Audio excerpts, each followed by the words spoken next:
Por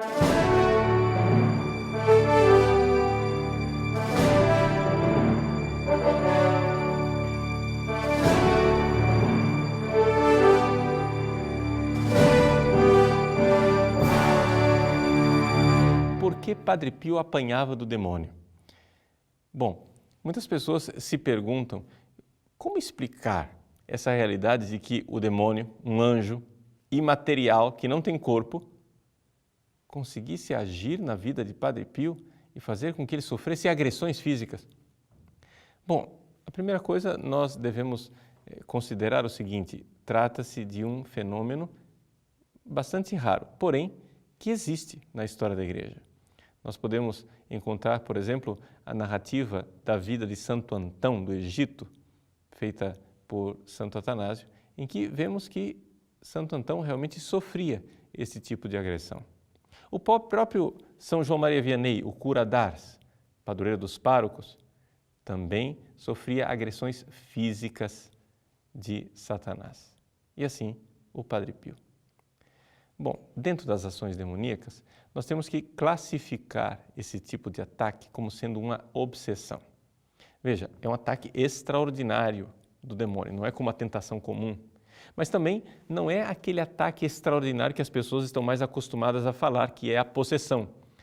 Na possessão, o demônio, ele toma posse do corpo daquela pessoa, no sentido de que é ele quem está agindo e controlando o corpo da pessoa. A pessoa não é responsável por aquilo que está acontecendo. É o demônio quem fala, quem faz e quem age. Já a obsessão é diferente.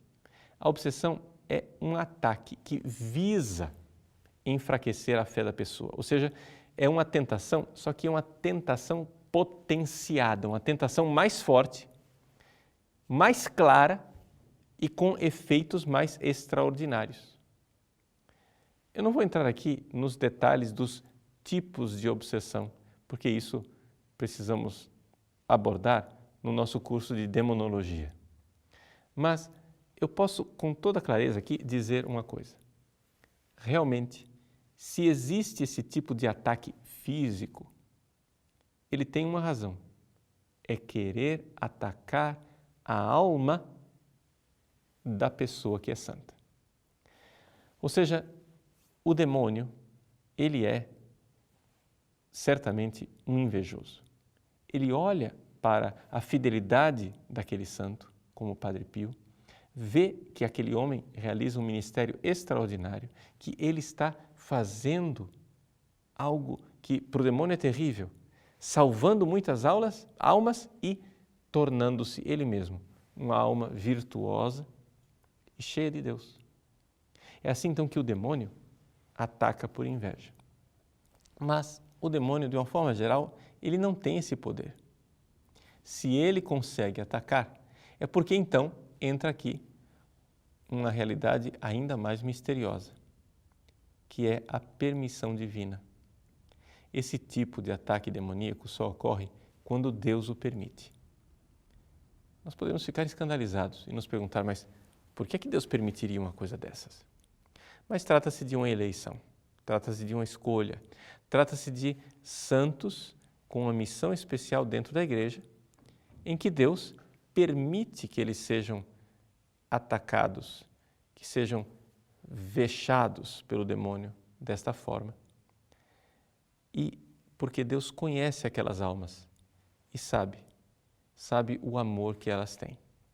Deus não permitiria o mal se deste mal não pudesse tirar um bem maior. Então, permitindo esse tipo de ataque e de tormento, Deus está dando àquela alma uma ocasião de amá-lo e de amá-lo de uma forma esplêndida. Por isso, as pessoas que são atacadas pelo demônio desta forma têm duas características que nós poderíamos dizer que são certas. Em primeiro lugar, isto acontece somente com pessoas de um alto nível de santidade.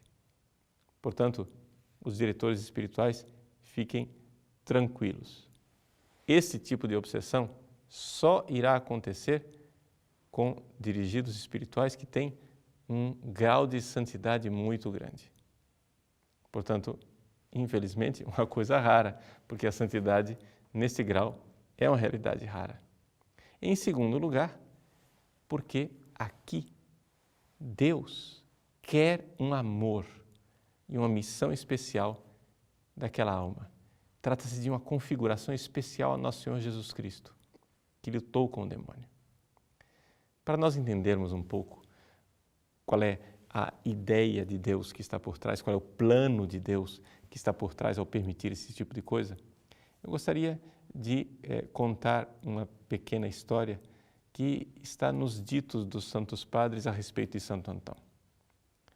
Conta, então, a história que Santo Antão um dia estava lutando com o demônio e travava com o demônio uma verdadeira luta física.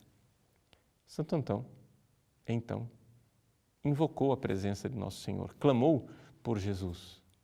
Salvai-me, Senhor. E, de tanto clamar, Kyrie eleison, Senhor, tende piedade, o demônio, então, se retirou. Naquele momento em que Antão finalmente conseguiu a vitória sobre o demônio, Jesus aparece. Santo Antão ficou um pouco triste. Olhou para Jesus e disse: Senhor, onde estáveis quando eu mais necessitava de vós? E então, Jesus, com um olhar de misericórdia, olhou para Antão e disse: Antão, meu filho, eu estava aqui o tempo todo, mas eu queria te ver lutar. Essa é a realidade. Deus gosta de nos ver lutar. Mesmo que nós não tenhamos o grau de virtude e não tenhamos recebido de Deus esta eleição, essa missão específica de lutar fisicamente com o demônio, todos nós temos a missão de lutar. E talvez aqui encontremos mais uma razão, ou a principal razão, para que Deus permita isso com estes homens santos. Eles são para nós uma espécie de sinal, uma espécie de sacramental do fato de que é uma luta a vida do homem sobre a terra.